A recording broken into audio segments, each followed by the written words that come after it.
চিকিৎসক সহ জনবল প্রদান না হয় ১.৫ যুগের বেশি সময় আগে বন্ধ হয়ে গেছে ঝিনাইদহের মহেশপুর উপজেলার মান্দারবাড়িয়া উপস্বাস্থ্য কেন্দ্র। খুলে পড়েছে ইট ও পলেস্তারা, চুরি হয়ে গেছে জানালা দরজা, অথচ সরকারি খাতায় এখনো চালু এই কেন্দ্রটি।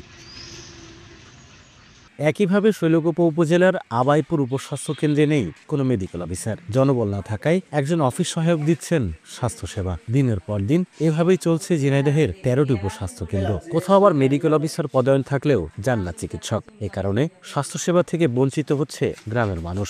আগে ওষুধ পাতাম, ডাক্তার থাকতেও এখন ওই ঘরে ছাগল গরু চরে। ২-১ বছর আগে এমবিবিএস ডাক্তার ছিল, অনেকদিন নাই। বিল্ডিংটা চালু হোক, হলে ডাক্তার আসবে, আমরা কিছু ওষুধ পাবো না, একটু উপকৃত হবো। চিকিৎসা নেওয়ার জন্য অনেক দূর যেতে হয়, যার কারণে অনেক লোক চিকিৎসা সেবা থেকে বঞ্চিত হচ্ছে। সোমবারে এসেছিলাম, উনি ছিল না, ছুটিতে ছিল অফিসের কাজে।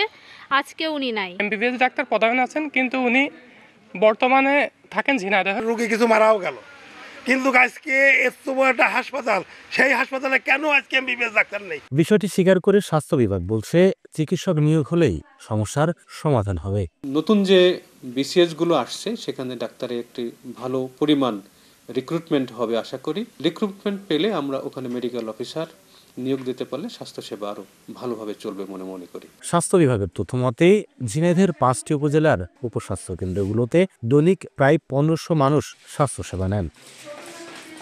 লোটাস রহমান সোহাগ, সময় সংবাদ, ঝিনাইদহ।